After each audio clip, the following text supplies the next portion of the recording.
It was a cold winter morning. As I entered the shelter, my breath turned to steam, and the smell of food mixed with snow reached my nose. As they did every morning, the dogs greeted me with barks. Some jumped with joy, while others watched quietly from the corner of their cages. I had known them for years. I knew each of their stories, their fears, their hopes. But that morning, I had a different feeling inside. It was as if something was going to change that day. A puppy with small brown fur and eyes the size of hazelnuts caught my attention. We had named her Lilo. When she was brought to the shelter, she was so small she fit inside my glove. That day, she sat in front of her cage, listening to the children's voices coming from outside. Yes, it was a special day.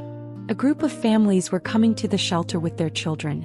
"Let's celebrate the new year by giving a home to a living being," they had said. The shelter had never been so lively. Balloons were hung and the smell of food filled the air. The dogs watched curiously and the children ran around excitedly. But the most striking thing was the hope in their eyes. The door opened. The first to enter was a 7-year-old boy with blonde hair. He held a small stuffed dog in his hand. Clearly, he had wanted a real friend for a long time. His mother knelt down and said to him, "Are you ready? Today we're going to find a real friend." The child nodded, his eyes sparkling. At that moment, Lilo approached the front of her cage. She wagged her tail slightly, then stopped.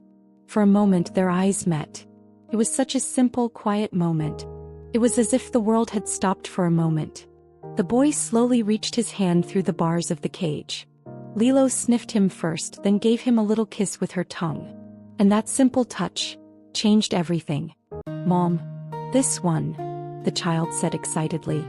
"This one will be my friend." At that moment, a warmth spread through me. You see hundreds of dogs at the shelter every day, but sometimes two hearts find each other in an instant. Neither the past nor fears matter. Only that moment, that bond. The papers were signed and Lilo set off for her new home. But Lilo wasn't the only one leaving that day. So many dogs were adopted by people. It was as if a story was written in front of every cage. Some went outside for the first time in years. Some were picked up trembling with fear. Some started a new life with children's laughter. That evening, the shelter was quiet. Most of the cages were empty. But this silence wasn't from sadness.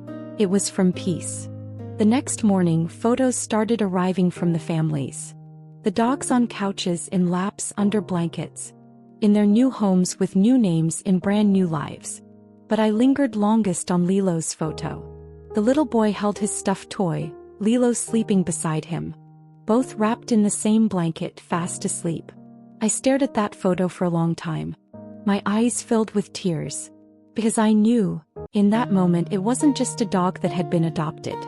A friendship had been born. A life had been saved. A heart was no longer alone. While feeding a few dogs left at the shelter, I looked at Lilo's empty cage. The tiny paw prints were still on the floor. But those prints no longer made me sad. On the contrary, they gave me hope. Because every print reminded me that a story had begun. Every life saved was completed by a child's smile. That day I understood that.